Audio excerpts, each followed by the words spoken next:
Conduct competency assessment. Establish the context and purpose of assessment. The assessor must familiarize self with the qualification and unit of competencies to be assessed.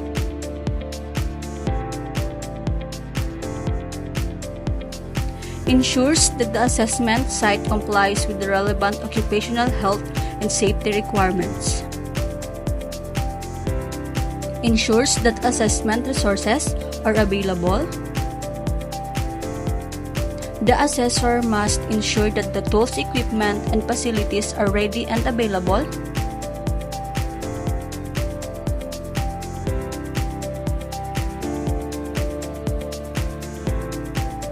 In the assessment site before the assessment start. A checklist of tools, equipment, and facilities must be on hand to help the assessors to monitor the availability and completeness of the tools, equipments, and facilities. The checklist of tools, equipments, and facilities is included in the assessor's guide. Conduct competency assessment, plan and prepare the evidence gathering process. The assessor shall receive assessment package composed of the following: 1 copy of assessor's guide, specific instruction to the candidate, competency assessment result summary, written report, written test, answer sheet, and rating sheets according to the methods of assessment to be used to responding to the numbers of candidates. Prepare the candidate. The assessor shall introduce herself. Good morning. My name is Maria Quintana, your accredited competency assessor for Food and Beverage Services Agency. Acknowledge the presence of the processing officer, AC manager, and the tester representative. I would like to acknowledge the presence of Mr. Ryan Rabinian, our processing officer, and Ms. Rizal Sariet,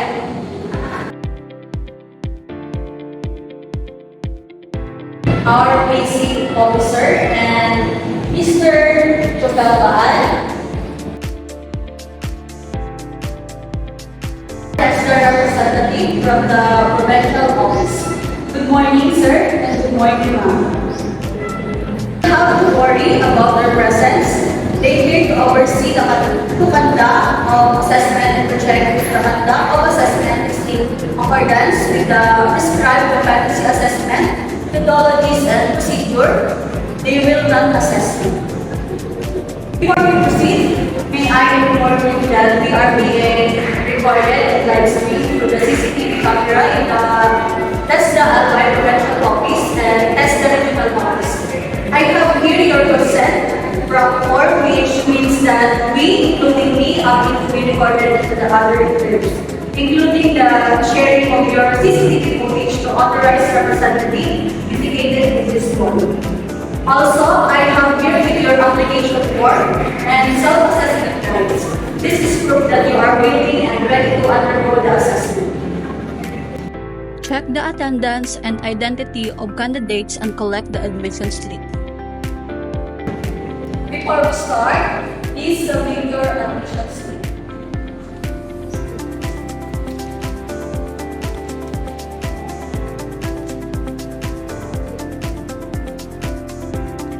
Instruct the candidates to sign on the attendance sheets. As I call your name, please acknowledge by raising your hand and sign the attendance sheet. Miss Annie Balbuena. Miss Maria, please sign. Present to the candidates an complete application form with self-assessment guide and explain its significance.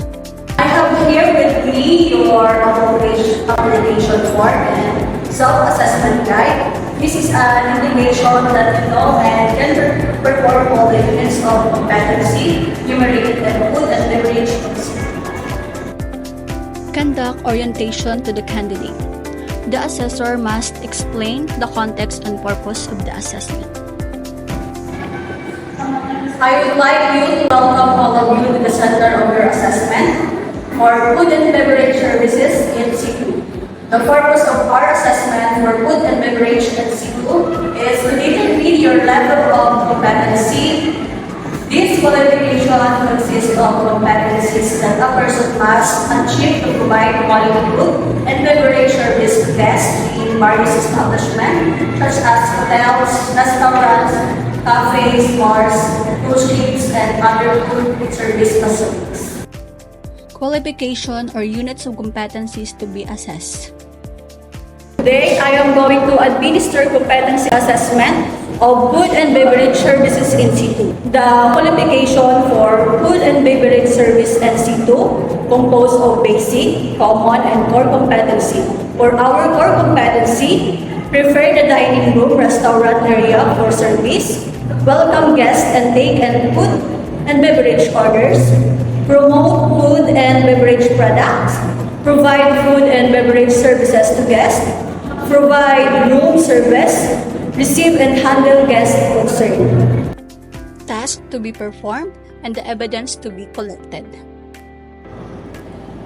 The different tasks to be performed for our food and beverage services in C2 assessment are the following: preparing the dining room for service 2 hours, welcoming guests and taking food and beverage orders 2 hours and 30 minutes, promoting food and beverage products 2 hours, providing food and beverage service to guests 2 hours.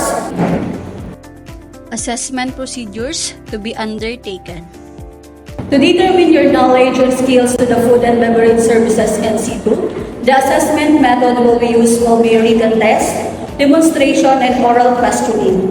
This assessment method can help to measure your underpinning knowledge and skills. Needs of the candidates to be considered during the assessment. Also have things that need to be considered.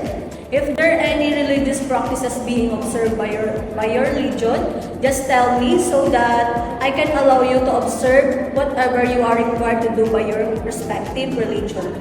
For example, if you need to pray at a specific time this day, tell me and I will allow you. For those candidates who need to take their medication, maintenance within the duration of our assessment, just inform me and I will allow you to take your medication. For personal needs, the laboratory located at the end of the hallway, and you can also take your meal at our canteen. It is located in our lobby. However, during our assessment, you are not allowed to leave the premises of the assessment center. Do you have Allowable or reasonable adjustment when applicable. difficulty understanding that? Please don't hesitate to inform me because we are willing to translate for you. Also, during the written examination, if you have a dilemma writing down your answer, don't be shy because we cannot set your answer verbally. Do's and don'ts during the assessment. Do's and don'ts inside the Competency Assessment Center. For our do's, we have followed the security policy and procedure of the assessment center, follow the rules on the use of facilities, and observe the OHS. For our don'ts, we have using cell phone during assessment and take pictures is not allowed, leaving the premises of the AC without the consent of the assessor or any staff, loitering inside the premises of the AC. If you have concern, question, or there's a need to you to clarify matter concerning the assessment, you may raise your hand because I am more than willing to assist you. But once assessment is started, please refrain from asking questions because it's no longer allowed. In the same token, during the assessment, if you have physical or any form difficulties, do not hesitate to call my attention so we can address it immediately. Rights and appeal system. In case you have any questions regarding the assessment result, you had a right to appeal. You can submit your appeal to the TESDA Provincial Office for the Assessment Center and Assessor or Accredited. Issuance of National Certificate or Certificate of Competency.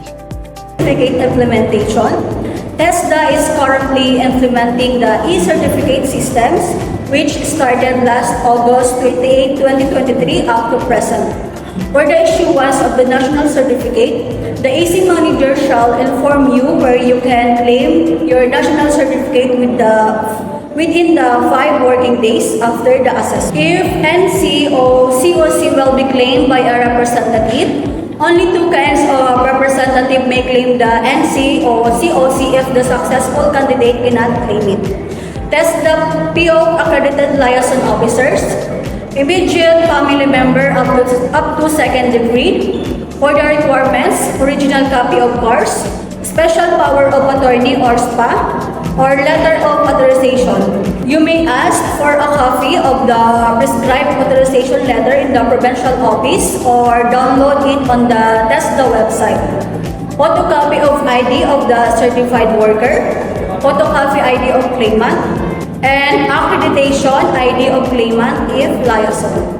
For renewal of national certificate, 5 years validity requirements, 1 photocopy of national certificate with original presented, certificate of employment related to the national certificate.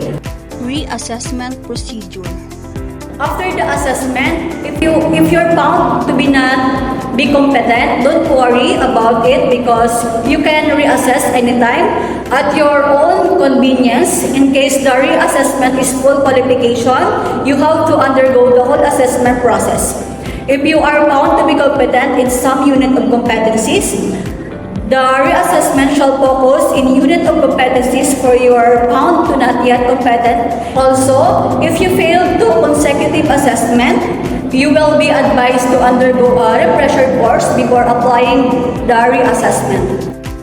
Occupational safety and health requirements. During the actual assessment, please observe safety as perform the different tasks. Make sure to check electrical equipment before plugging it. Avoid pulling the cord as you unplug the equipment. Observe proper body mechanics when lifting heavy equipment to avoid back injuries.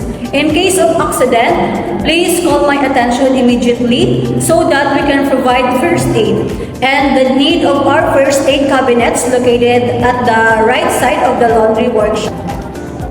And confidentiality of assessment outcomes. In regards to the result of assessment, we observe strict confidentiality. This is to ensure your integrity.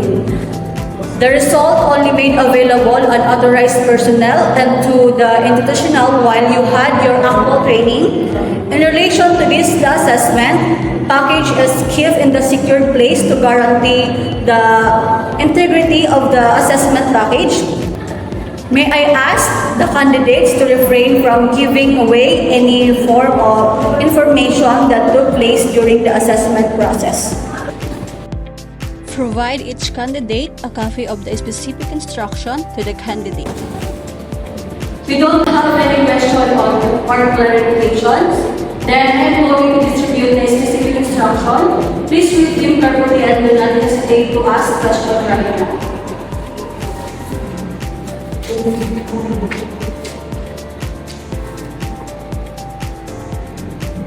I will translate it in English to your local dialect. If you need assistance, then I am more than willing to assist you. Assign numbers to the candidates. I will give you your assigned number. Here's for you, ma'am.